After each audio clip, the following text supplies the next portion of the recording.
Hi everyone, Lisa here for Whimsy Stamps. Thanks for joining me for another card video. So today I have a interactive slimline card to share with you.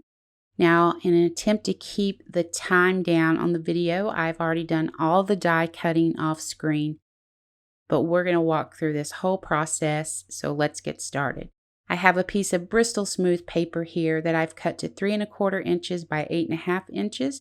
Masking paper that I ran through my die cut machine with the 3-inch round die. I'm just masking off the center of this panel.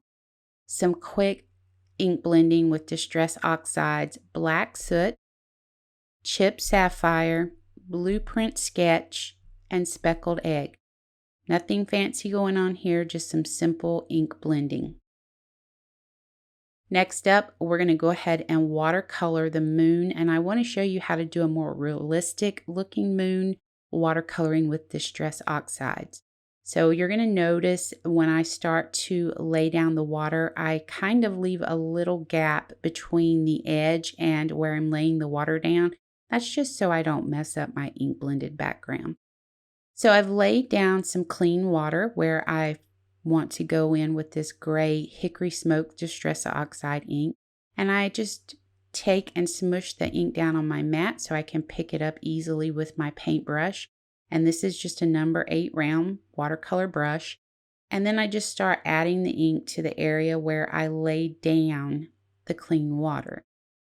So we're going to go ahead and continue to add this gray ink, just playing around with it. Now, the very first time I did this type of moon, what I did is I went online and I Googled spooky moon.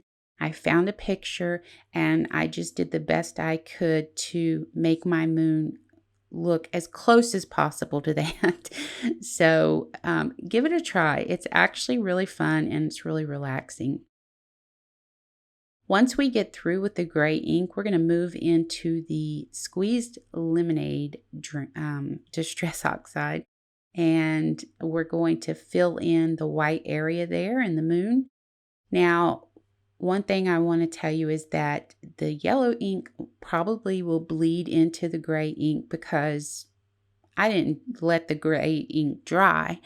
You can if you want to, but I recommend that you don't because it actually gives it a much more natural look with the gray flowing into the yellow and the gray flowing together.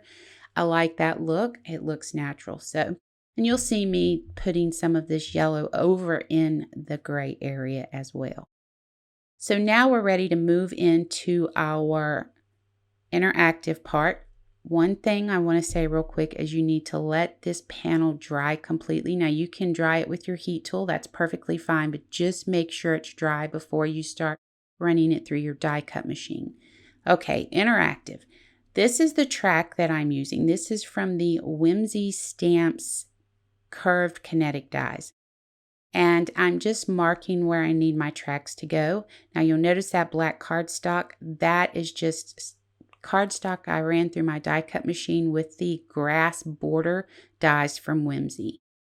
That's going to cover up our tracks when we get through putting all of this together. So here we have our pull tab, and this is what we're going to use to pull our little ghost back and forth. We need to decide which one of these little holes here we're going to be using. And I know right away looking at this that this last hole on the pull tab is where I need to be. And when you're doing this, make sure you're leaving enough space on the end of your pull tab so that when the recipient gets it, they have plenty of room there to grab a hold of that and move it back and forth. You're going to use a foam adhesive. This is a 1/4 inch round foam adhesive dot. We're going to place it in the center of one of the discs. Now the die cut disc, these little dies come with the Kinetic set. So you just cut 2 of these out. One's going to be on the bottom and one's going to be on the top. And we're going to sandwich our foam adhesive dot in between the disc, the pull tab, the panel, and then the disc on the top. And then that's going to allow us to move our mechanism back and forth. So it's pretty easy. I've already done the other side as well. And we're moving on to putting mounting foam on the back of our panel. Now you're going to have to use mounting foam because you need space between your top panel and the back panel so that your mechanisms can move. Now, when you're doing this, you want to take your time with it and you want to be sure that you're placing that mounting foam where it's not going to interfere with the movement of those mechanisms, because if it does, then obviously this is not going to work. So just take your time with this, and it's not that difficult, and it seems like it's a lot, but it's really not. Okay, so I went ahead and I put a white piece of cardstock on the back of mine to close it up. And here's where the no see comes in. Now this little piece here has embossed lines on it, and you're going to fold this over. This is what's going to hold our ghost onto our pull mechanism. So just add some glue to the top disc and add this to that and let it dry.